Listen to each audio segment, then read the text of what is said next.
into the top three now, and at number 3 is R-Type Delta. Now this one probably is, it's one of the more accessible shoot 'em ups that are out there. It's not going to cost you the earth to buy a copy of this. The second entry in my top 10 for R-Type as well. I suppose kind of like in the whole canon, I think it's R-Type 5 in reality, but it was proved to me that the R-Type could do 3D, and can do it very, very well. Three ships to choose from. Levels are just, you know, fantastically designed. There's some familiar elements in there. I mean, you'll fight a great big battleship on one of the levels as well. But yeah, as I said, the game uses 3D really, really well. There's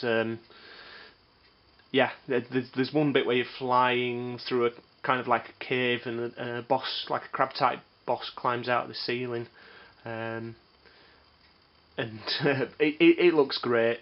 As I say, weapons are perfectly balanced as well. You'll meet some familiar bosses as well. One of them looks particularly fucked up. I won't actually spoil the game for you. It's really tough later on as well. Yeah. But the more you play the game, the more you kind of like unlocking it. There are some time unlocks in it. But a really nice set pieces also, to be honest. But yeah, that's why R-Type Delta makes number 3 for me. Number 2 is a game that's got the most amazing pedigree, and we'll just have a look at it now. There we go, Gradius 5. Yeah, Konami commissioned Treasure to make the most recent iteration of Gradius, and Treasure got G-Rev involved as well. And everyone knows the kind of like how good both Treasure and G-Rev are at making shoot 'em ups. Still one of the most amazing looking shooters to this present day. Treasure really kind of pulled the boat out. I don't know if it's just me, the game seems almost styled like Ikaruga. It's not, but the kind of, it's very unusual, and they kind of pulled all stops out graphically with the game. But again, there's some familiar bits in there, but the game, you get about halfway through it and it turns into just boss fights, fighting core after core after core, like on Alien Soldier.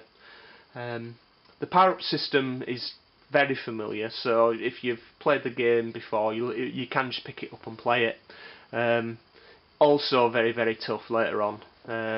Actually, not even later on. You get past level 3 and the difficulty level just spikes after that. Quite a bit to see in the game as well. A few kind of like unlockables. And I mean, man, I know I've said this before, but it is very, very beautiful. That's to be said. But you know, never unfair with you. If you want a game with a challenge, pick up Gradius 5. I mean, I'm still blown away by it today. Okay, so here we are at number 1. The eagle-eyed viewers out there will have spotted it's a Dreamcast game. No surprise there, really. I'll just flip it. Let's just see what it is. And there we go. Border Down. Now, this for me was getting this was a labour of love, to be honest, because yeah, it's one of those Dreamcast games that goes for it goes for Radiant Silvergun type prices. It can vary wildly. I managed to pick up this copy for around about 50 quid, but that was after a lot of trawling for probably about a year. I found it, and I don't think there's any chance of getting it for that price now. Yeah, G-Rev game. Yeah, horizontal scroller. It's got a really interesting kind of branching system.